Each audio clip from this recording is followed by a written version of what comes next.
Okay, let's take a look at our larynx model.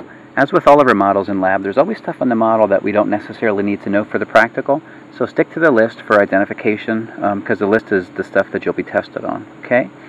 So what we see by taking a look at this model of the larynx is on the inferior aspect of the model, towards the base, we see this kind of striped type structure. This here is your trachea, okay? And the trachea is made of about 16 to 20 of these C-shaped cartilage rings. They're made of hyaline cartilage. And if you recall from lecture, they're C-shaped, which means they're not a complete circle, so that in the back, posterior to the trachea, we have soft tissue to allow for expansion of that esophagus when we swallow a bolus of food. Okay? So in this particular model, we see about maybe 5 rings. In a regular human, you'd see about 16 to 20 of those. As we come up to the superior aspect of the trachea, we come to our first single cartilage of the larynx. It doesn't look quite so big from the anterior aspect, but if we follow this around, the posterior aspect of the larynx reveals this big giant cartilage that is inferior to the huge one and just superior to the trachea. This is your cricoid cartilage, okay? It's singular. We have one of those, cricoid. This large cartilage, again, it's singular. We only have one of them. This real large one that takes up about 1/3 of the model, this is referred to as the thyroid cartilage, okay? Now, don't confuse the thyroid cartilage with the thyroid gland, half of which we can see here, okay? Recall from lecture from A&P1 that the thyroid gland is an endocrine gland, and it secretes thyroxine and calcitonin, right? So the gland is here, the cartilage is here.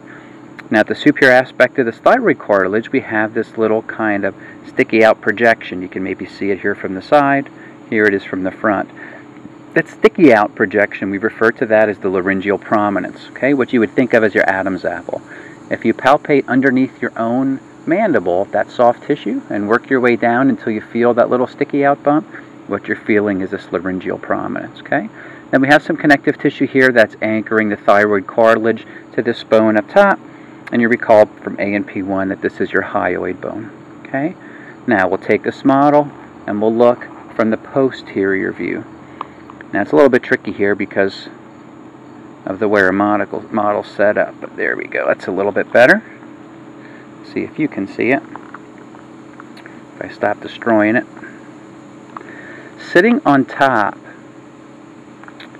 of our cricoid cartilage, if you recall, this is cricoid. Sitting on top of there, we now have a paired set of cartilages. These paired sets are referred to as your arytenoid cartilage, okay, arytenoid. And then actually on top of the paired arytenoids, we have these little tiny sticky out pointy cartilages. Those are referred to as your corniculate cartilage, but if I recall, corniculate's not on your list. So I've got a singular cricoid, I've got a singular thyroid cartilage, and I've got paired arytenoid cartilages. This flap that you see here on our model is representing elastic cartilage that's going to come down and cover this opening when you swallow to prevent food from going down the windpipe. This is your epiglottis, okay, epiglottis.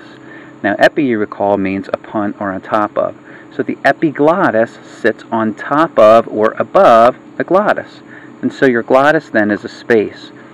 As I look at these arytenoid cartilages, I can see these 2 white pieces of cloth.